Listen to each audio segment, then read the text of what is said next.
back here with another video, and I'm back with another WWE video. So, firstly, would like to say thank you for subscribing to my channels. I've seen all the comments, I've seen everything, as you can see, I finally got a new mic. No more of the little terrible mic that I have up there. As you can see, I guess I was recording from my, my webcam can mic, not camera, mic, but that sounded a little bit horrible because I was like kind of away from it. But now I got a new mic. It's called the Samson mic, not the Samsung, but Samson. But enough of my babbling. Let's get into the video, and this is gonna be on 9 times WWE regretted the Royal Rumble winner. Oh God, man. Oh shit.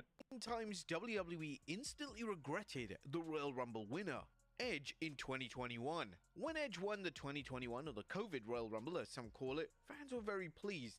Edge's journey back to the world title picture was definitely a WrestleMania-worthy storyline, and Edge vs Roman Reigns would be a welcome main event for WrestleMania 37. But the issue here was that Vince McMahon was fully invested in the idea of a Daniel Bryan vs Reigns feud, and McMahon devoted all resources to the angle following the 2021 Rumble. This put McMahon in a difficult position, and it was almost as if overnight he had regrets about making Edge the 2021 Rumble winner, and he proceeded to go into an alternative direction for the biggest show of the year. Whilst Edge would indeed still be officially the #1 contender for WrestleMania, WWE would add Daniel Bryan to the match. McMahon's infatuation with Bryan in 2021 was a far cry from the days when McMahon believed that Bryan wasn't. You know what's crazy? This nigga never believed in Daniel Bryan like way back in the day, but then he did a whole 360 and changed his whole mind back in like 2021. I was so glad Edge came back in like 20, I think it was like 2020, the 2020 Royal Rumble, I think it was.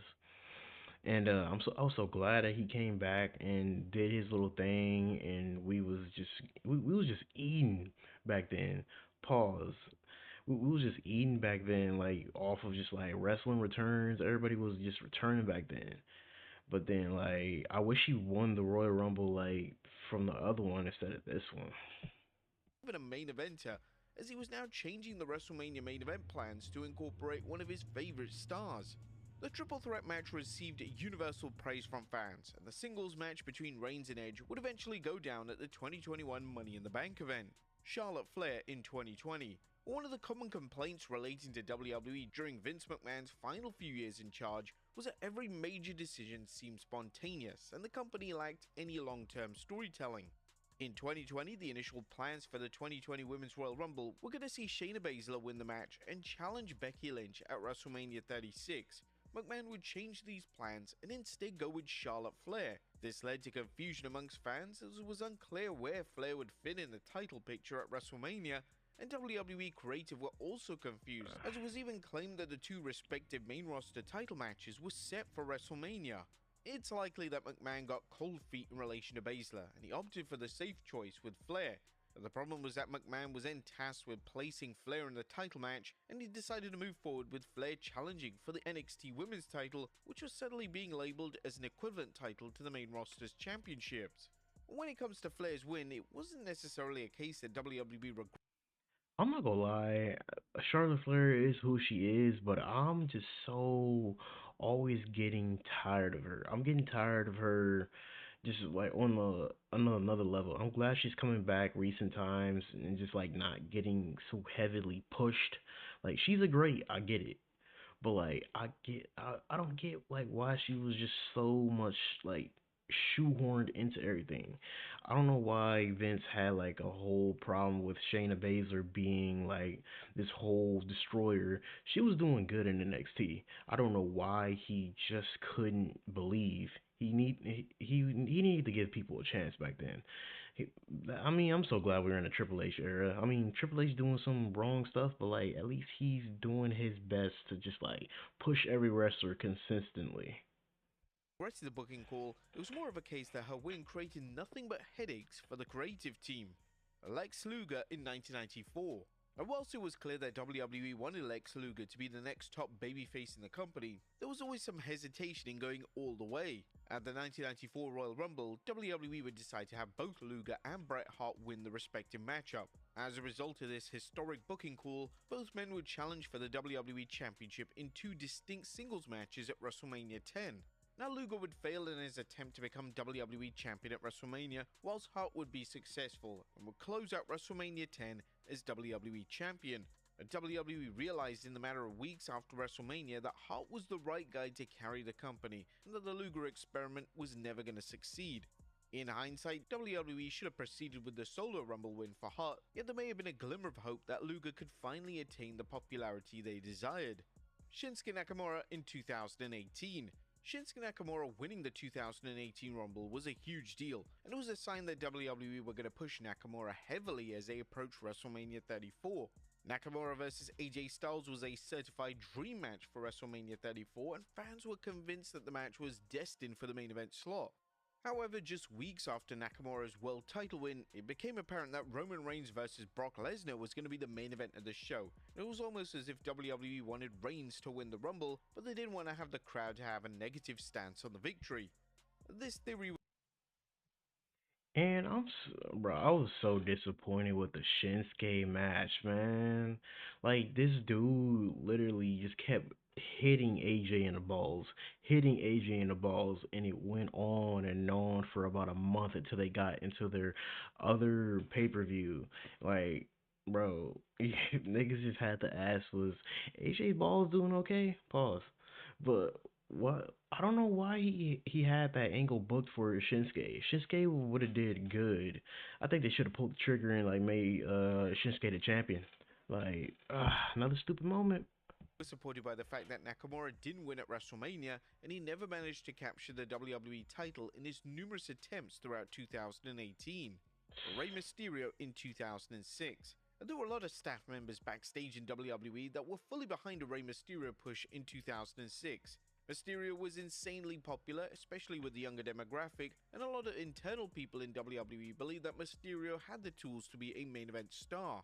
The one man that didn't share this belief was Vince McMahon. McMahon didn't believe that Mysterio had the size or stature to be a world champion, and when McMahon reluctantly agreed to have Mysterio win the Royal Rumble, it took literally days for McMahon's regret and resentment to come out via Mysterio's booking. He would often look like a joke, and WWE fans had a tough task in taking him seriously in the role due to this backwards booking. The same can be said for Mysterio's eventual title win. Although Mysterio won the world title at WrestleMania 22, it was against McMahon's vision, so McMahon decided to book Mysterio as if he was a total afterthought. Ronda Rousey in 2022. WWE was under the impression that fans would be delighted to see Ronda Rousey return at the 2022 Rumble. Whilst granted Rousey's initial pop was impressive, the fans lost interest the moment she began to wrestle, and as her in-ring work had dramatically regressed, and she looked completely lost in the match. Rousey would win the annual matchup, which was heavily backed. I'm not gonna lie, I thought she wouldn't even return again because she was just doing too much, going on her little press run, talking shit about WWE, and like I don't get why they even brought her back in. I get it was like for some ratings, but like look at that, look at what he said. They got like so uninterested in her, they literally started booing her. Like I think they literally even stopped paying attention to her. Like her and Shayna's match was like probably like the most lackluster match ever, bro. By fans, as was seen by many as Sasha Banks' year to finally win the Rumble and challenge for the women's title at WrestleMania. It was also reported that WWE didn't have Rousey's WrestleMania plans locked in, which was baffling, as why on earth would you book a wrestler to win the Rumble if you don't know what their WrestleMania direction is going to be? Rousey's booking was truly bizarre leading up to WrestleMania 38, as it would be hard to tell if she was supposed to be a babyface or a heel, and her eventual WrestleMania match with Charlotte Flair wouldn't be at the level fans expected. A key indicator that WWE regretted going all the way with Rousey in terms of the Rumble win was the fact they booked her to lose at WrestleMania, and it definitely felt that they were making up their creative as they went along. Alberto Del Rio in 2011. John Cena was a firm favourite for the 2011 Royal Rumble win. Fans knew that Cena vs The Miz was planned for WrestleMania 27's main event months in advance. It therefore came as a somewhat welcome surprise that WWE decided to go with Alberto Del Rio as the eventual winner. Whilst they were high on Del Rio from his initial debut, based on his booking following the win, it was a given that he would be walking out of WrestleMania 27 as world champion, and WWE were evidently still unsure if he was ready to be a main eventer. WWE would also place his eventual world title match against Edge in the opening slot of WrestleMania, which was perhaps a sign that WWE had a lack of faith in the matchup. WWE would rinse and repeat this cycle with Del Rio over and over again, and whilst he would indeed ultimately commit to making Del Rio world champion, he never truly lived up to the heights and expectations that WWE had initially envisioned. Batista in Uh, 2014. WWE was sent into utter turmoil following the 2014 Rumble. Not only was a consensus to the Rumble overwhelmingly negative, but CM Punk had walked out of the company, and the heroic babyface Batista, who had been chosen as the winner of the match, would be vilified. WWE fans were set on Daniel Bryan main eventing WrestleMania 30. Man, you know what? I get people were so behind Daniel Bryan for that. That was like WWE's fuck up. But I feel like they didn't have to do Batista like that. Come on now. He didn't even come back all that time. But on the other hand, it was kind of like shitty of WWE to like even bring like a part timer back just for him to win the Royal Rumble. Well, I mean Royal Rumble to and just to try to get him to them WrestleMania. I don't know why they even tried this, but it didn't work. And whilst they had respect for Batista, they all knew it was Bryan's time in the spotlight. WWE clearly knew they made a fatal mistake, and due to Punk walking out as well as a negative reception to Batista's win, an audible was called and the WrestleMania direction was changed. Batista would still get his world title match, however Bryan would be added to the matchup, and now a new main event of WrestleMania 30 would be a triple threat showdown between Batista, Bryan, and reigning world champion Randy Orton. And Cody Rhodes in 2024. Triple H was put into an incredibly problematic position at the 2024 Rumble. Triple H had heard that The Rock may be available for WrestleMania 40, and if this was indeed the case, Roman Reigns vs. The Rock was set to main event night 2 of the show. However, the game had penciled in a Cody Rhodes Rumble win, and the game was intending Rhodes to finish his story at Mania. Just a matter of days after Rhodes' win, The Rock confirmed his availability to WWE, and his match versus Reigns was now on. This meant that Triple H had given the Rumble win to a wrestler that wasn't even going to be able to fight for the WWE title on the grand stage, and this would no doubt have given him sleepless nights. According to Triple H, he believed that having Rhodes lose the Rumble match would damage him. Bro, this was crazy. Like when that little whole segment went down on SmackDown and you seen that Cody Rhodes was about to hand it over and you heard rumors of him about to hand it over, like bro, people were like about to like riot there. You know how those people hold up the little sign saying like if John Cena wins, we riot. If CM Punk loses, we riot. Like it was that type of heat going off the rails. Like WWE better be lucky that they quote unquote had a plan for him. But I just don't think it was just right for them to even do that shit.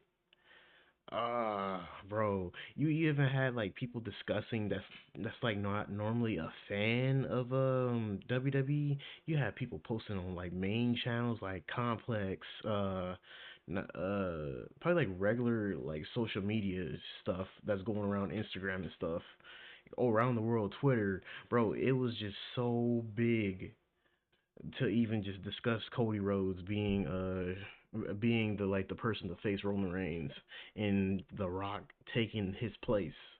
And he wanted to move forward coming out of that Rumble win. From The Rock's side, his camp believed that the easiest thing to do was to have CM Punk win, but even if Triple H went down that route, it would have led to issues, as Punk was greatly injured at the Rumble and wouldn't have even made it to WrestleMania. WWE would come up with this angle on SmackDown where Rhodes would give away his WrestleMania spot to The Rock. The angle turned into one of the most detested angles in WWE history, and the fans were close to rioting. Due to this, the plans changed and Rhodes vs. Reigns 2 would come back into the picture, whilst The Rock would then turn heel. Whilst this was a WrestleMania setup like no other, it created some of the most exciting television imaginable leading up to WWE's annual spectacle. But there you have it, folks. 9 times Yo, I'm so glad that they didn't do that because it would have made Cody Rhodes look like a pussy. I'm sorry. He would have just looked like a pussy from like that whole moment.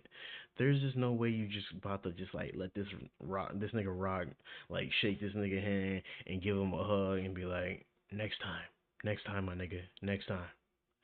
But oh my god. Hey, what are some of your guys' like grievances with the Royal Rumbles through all these years? I want to know. Comment below. But hey, if you guys like that little reaction video, like, comment, subscribe, and I'll be on the next one. Just recommend anything in the comments and I'll react to it. But with that, I'll catch you guys later.